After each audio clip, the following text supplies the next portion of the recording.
నమస్కారం వార్తలకు స్వాగతం. ముందుగా ముఖ్యాంశాలు. మాజీ సీఎం జగన్ ప్రెస్ మీట్, పలు అంశాలపై వివరణ.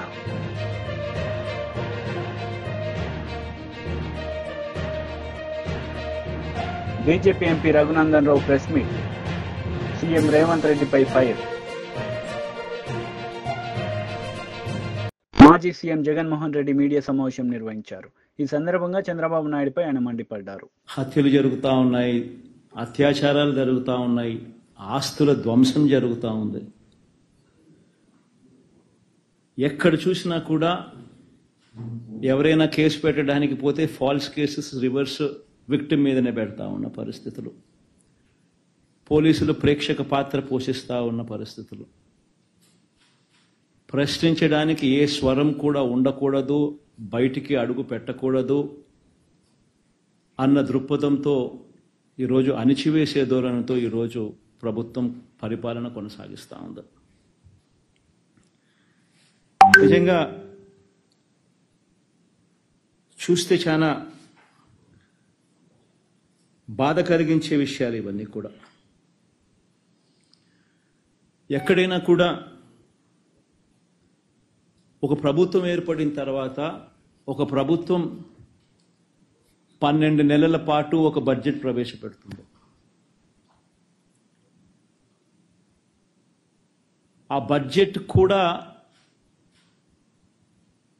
7 నెలలు, 12 నెలల కాలంలో ఏకంగా 7 నెలలు రెగ్యులర్ బడ్జెట్ కూడా ప్రవేశపెట్టలేని అధ్వానమైన పరిస్థితిలో ఈ ప్రభుత్వం ఉంది అని అంటే, 12 నెలల కాలానికి ప్రవేశపెట్టే రెగ్యులర్ బడ్జెట్ ప్రవేశపెట్టాల్సింది పోయి ఆ 12 నెలల కాలానికి సంబంధించిన కాల వ్యవధిలో ఏకంగా 7 నెలలు ఓట్ ఆన్ అకౌంట్ బడ్జెట్ మాత్రమే ప్రవేశపెట్టే అధ్వానమైన పరిస్థితిలో ఈరోజు రాష్ట్రం ఉంది అని అంటే, రెగ్యులర్ బడ్జెట్ ప్రవేశపెట్టే ధైర్యం కూడా చంద్రబాబు నాయుడు గారికి లేదు అని అంటే, ఎంతటి దారుణమైన పాలన సాగుతా ఉంది అని చెప్పడానికి ఇది ఒక గొప్ప నిదర్శన. నిజంగా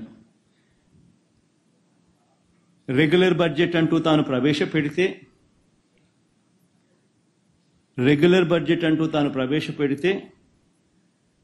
ఆ రెగ్యులర్ బడ్జెట్ ప్రవేశపెట్టేసరికి తాను ఎన్నికల వేళ మోసపూరిత హామీలు ఏదైతే తాను ఇచ్చాడో ఆ హామీలకు సంబంధించిన కేటాయింపులన్నీ కూడా ఆ రెగ్యులర్ బడ్జెట్లో చూపించాలి.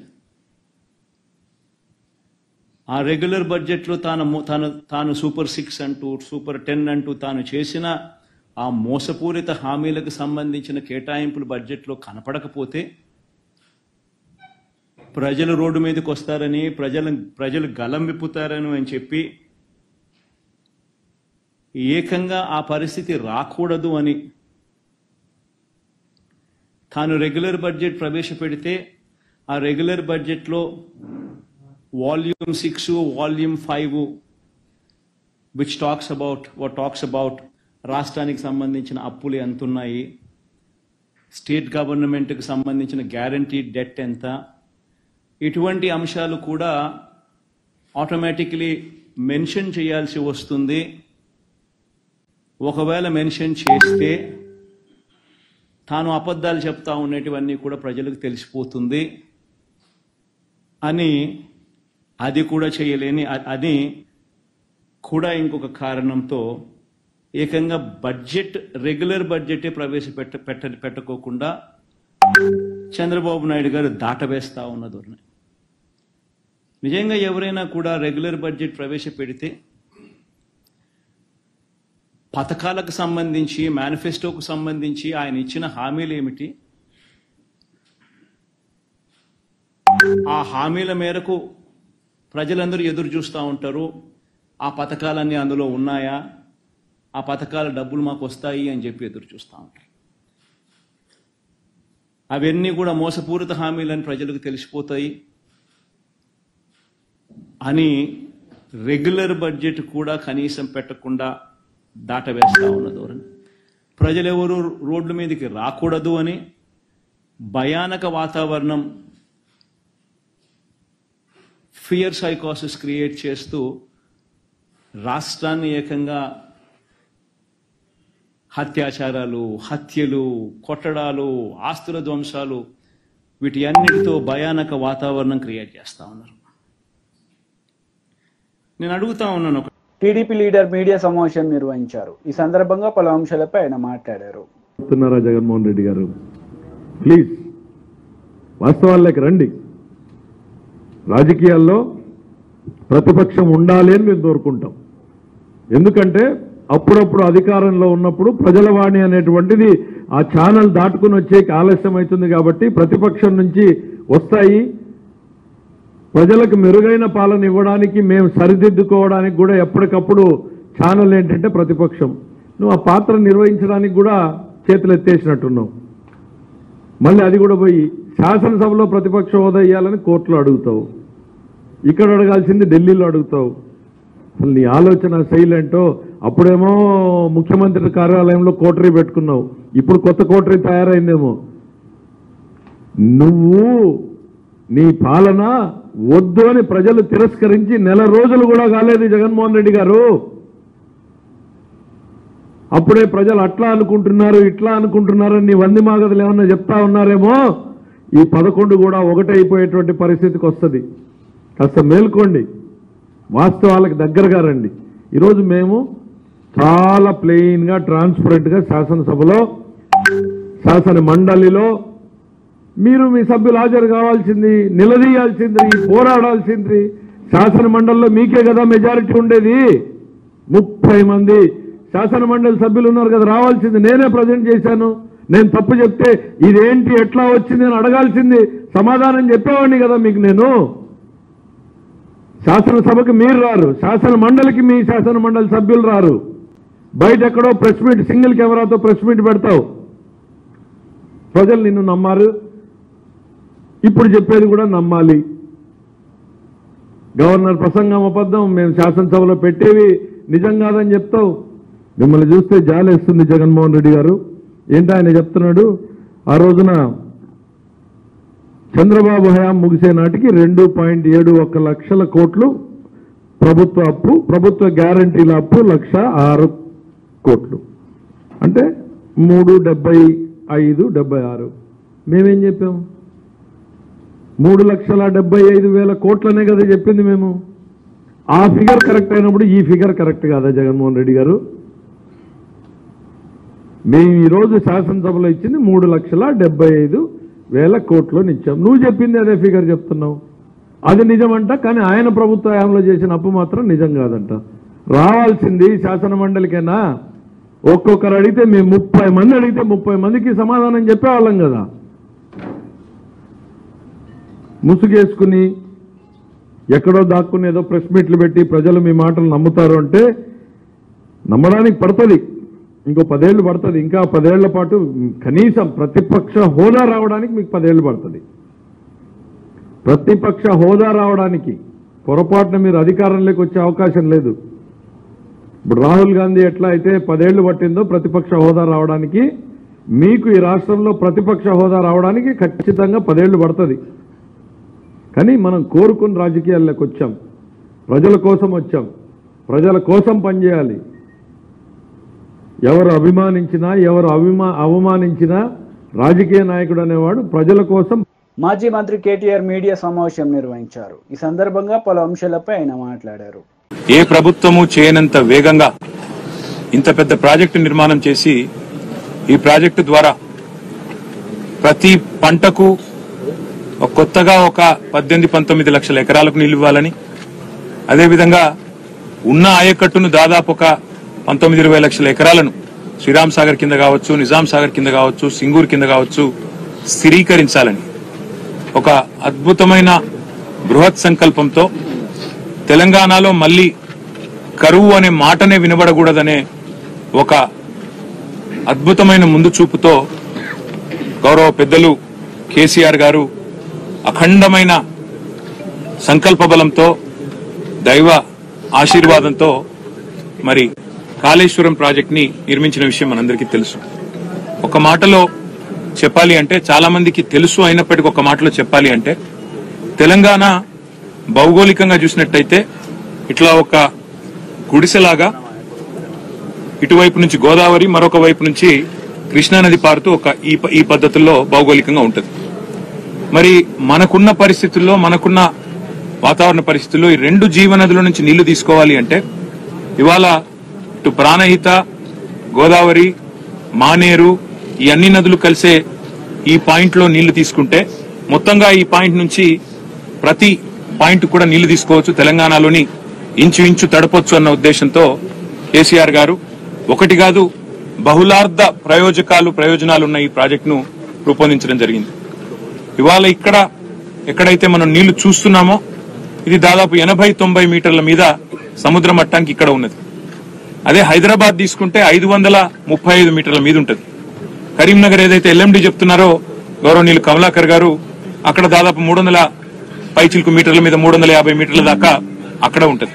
అంటే ఇక్కడ నుంచి అక్కడికి నీళ్లు తీసుకొని పోవాలంటే నీళ్లు ఎత్తిపోసుకుంటూ ఒక్కొక్క దశలో కొన్ని నీళ్లు తీసుకొని పోతూ అల్టిమేట్ గా పైదాకా 618 మీటర్లు ఏదైతే కొండపోచమ్మ సాగర్ ఉందో అక్కడ దాకా నీళ్లను తీసుకొని పోవచ్చు. మార్గ మధ్యంలో ఉండే ఊర్లు గాని, పట్టణాలు గాని మంచినీళ్లు దాపిచ్చొచ్చు. అదేవిధంగా లక్షలాది ఎకరాలకు సాగునీరు అందించవచ్చు. మధ్యలో ఎవరైనా పరిశ్రమలు పెట్టాలనుకుంటే ఆ పరిశ్రమలకు కూడా నీరు అందించవచ్చు. అదేవిధంగా మత్స్య సంపద ప్రోత్సహించవచ్చు. ఇట్లా బహుళార్థకమైన ఒక మల్టీపర్పస్ ప్రాజెక్టు కామధేనువు లాంటి ప్రాజెక్టు తెలంగాణకు, కల్పతరువు లాంటి ప్రాజెక్టు కాళేశ్వరం. ఇవాళ నిన్న ఈ 2 రోజులు కూడా బీఆర్ఎస్ శాసనసభ్యులు, శాసన మండలి సభ్యులు, సీనియర్ నాయకుల బృందం పెద్దలు కేసీ ఎగువన మహారాష్ట్ర నుంచి శ్రీరామ్ సాగర్ మీద నుంచి కిందికి వచ్చే గోదావరి ఏదైతే ఉందో అక్కడ ఇవాళ నీళ్లు లేవు. లోవర్ మానేర్ డ్యామ్ లో కేవలం డెడ్ స్టోరేజ్ 3 టీఎంసీలు అయితే దానికంటే 2 టీఎంసీలు మాత్రమే ఎక్కువ. 26 టీఎంసీలు ఉండే ఎల్ఎండిలో ఇవాళ 5 టీఎంసీలు మాత్రమే ఉన్నాయి. దానిపైన ఉండే మిడ్ మానేర్ లో అది కూడా 28 టీఎంసీల కెపాసిటీ ఉన్న రిజర్వాయర్, అక్కడ కూడా కేవలం 5 టీఎంసీలు ఉన్నాయి. దానిపైన ఉండే శ్రీరామ్ సాగర్ ప్రాజెక్టు, పోచంపాడు ప్రాజెక్టు ఏదైతే అంటారో దాని సామర్థ్యం మొత్తం 90 టీఎంసీలు అయితే ఈ రోజుకి ఈ నిమిషానికి అక్కడ ఇన్ఫ్లో ఉన్నప్పటికీ కేవలం 25 టీఎంసీల కంటే తక్కువనే నీళ్లు అక్కడ ఉన్నాయి. అంటే వెరసి మనం గమనిస్తే పైనుంచి నీళ్లొచ్చే పరిస్థితి మాత్రం కనబడతలేదు. గతంలో ఇక్కడ కమలాకర్ గారు, రమణ గారు, ఇంకా మేమందరం కూడా ఆనాడు పైన మహారాష్ట్ర బాబ్లీ ప్రాజెక్టు కట్టడం వల్ల శ్రీరామ్ సాగర్ కి నీళ్లు రావడం లేదు, ఆగిపోతున్నాయని చెప్పి కూడా ఆనాడు ఆందోళన చేసిన విషయం కూడా మీకు గుర్తుండాలి. కాబట్టి ఇవాళ అక్కడి నుంచి నీళ్లు వచ్చే పరిస్థితి అయితే కనబడతలేదు.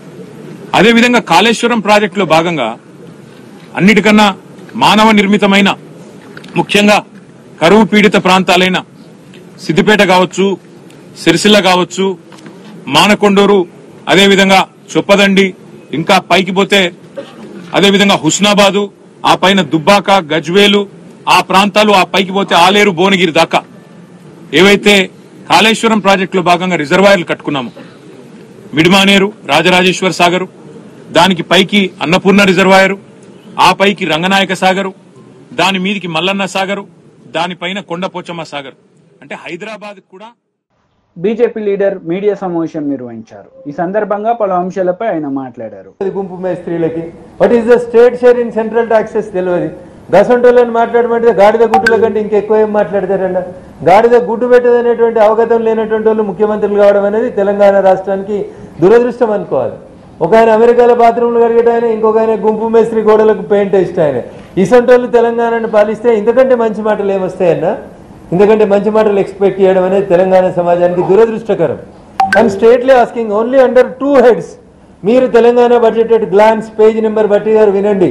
మీరు ఇచ్చినటువంటి తెలంగాణ బడ్జెట్ ఎట్ గ్లాన్స్ అని రాసిన దాంట్లో మీరు రాసిన అక్షరాలే చదువుతా ఉన్నా.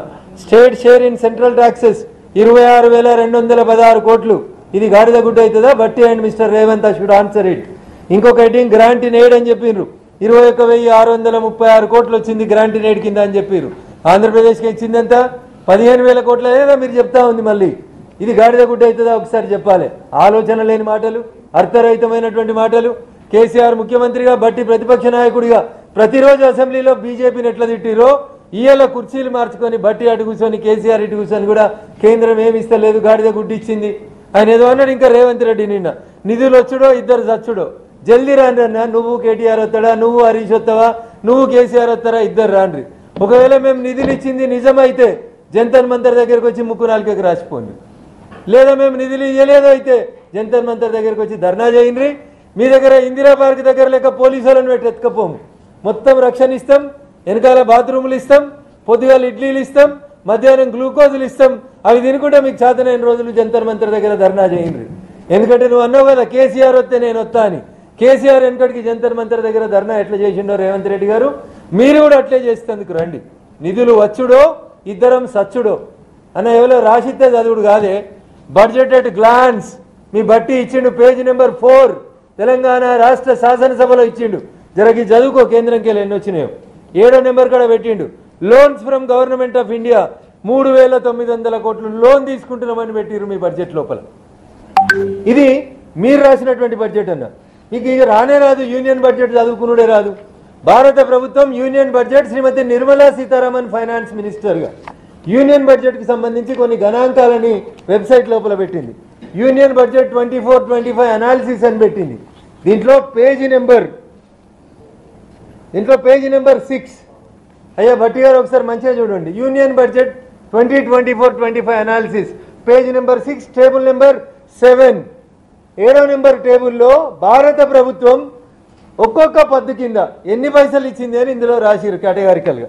ఇది మొత్తం ఎంత ఇచ్చిరు అంటే 5,15,865 కోట్లు ఇచ్చినాం. దీంట్లో 3 కోట్ల ఇండ్లని ప్రధానమంత్రి ఆవాస్ యోజన కింద ఇండ్లని ఇస్తున్నాం. మీరు ప్రధానమంత్రి ఆవాస్ యోజన కింద ఇచ్చిన ఇండ్లని తీసుకుపోయి ఇందిరం ఇండ్లని పేరు మార్చి కడుతుండ్రా కడతలేరా? మేము ఇస్తున్నటువంటి పైసల్ని ఇందిరం ఇళ్లకు యాడ్ చేస్తున్నారా లేదా? Revanth Reddy should answer it. ప్రధానమంత్రి సడక్ యోజన కింద భారతదేశం మొత్తం 25,000 గ్రామ పంచాయతీలకి కొత్తగా ప్రధానమంత్రి సడక్ యోజన కింద మేము లోన్లు ఇస్తాం. ప్రభుత్వం రోడ్లు వేయబోతా ఉంది. దాంట్లో బీఆర్ఎస్ లీడర్ మీడియా సమావేశం నిర్వహించారు. ఈ సందర్భంగా పలు అంశాలపై ఆయన మాట్లాడారు.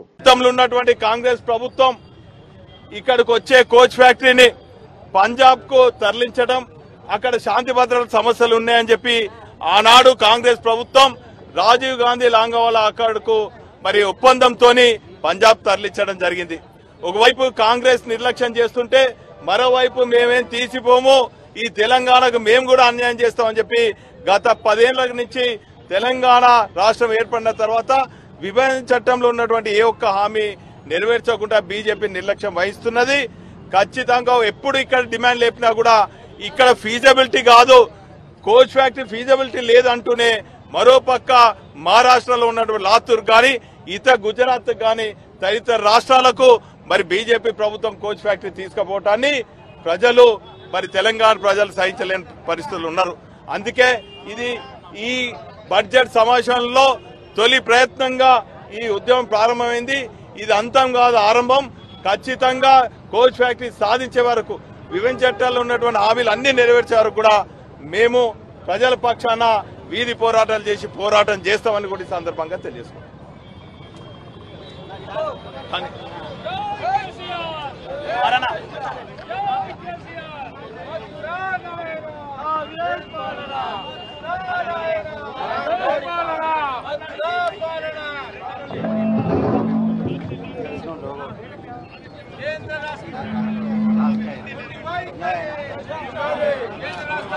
మొన్న కేంద్ర రాష్ట్ర ప్రభుత్వాలు ప్రవేశపెట్టిన బడ్జెట్ లో రాష్ట్రాలు కానీ మన వరంగల్ ఉమ్మడి కానీ ఎటువంటి ప్రయోజనం లేకుండా వాళ్ళ బడ్జెట్ రూపొందించిందో వాస్తవంగా తెలంగాణ రాష్ట్రం మీద బీజేపీ ప్రభుత్వం సంస్థలపై మేయర్ సంఘం ప్రజల సంఘం చేసింది. ఈసారి కూడా అదే విధంగా ఉన్నది.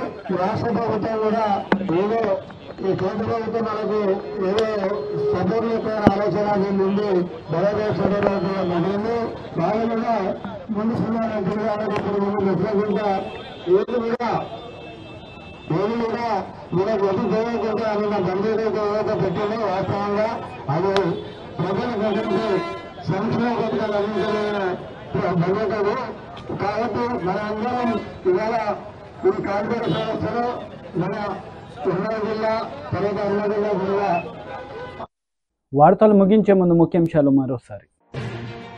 మాజీ సీఎం జగన్ ప్రెస్ మీట్, పలు అంశాలపై వివరణ.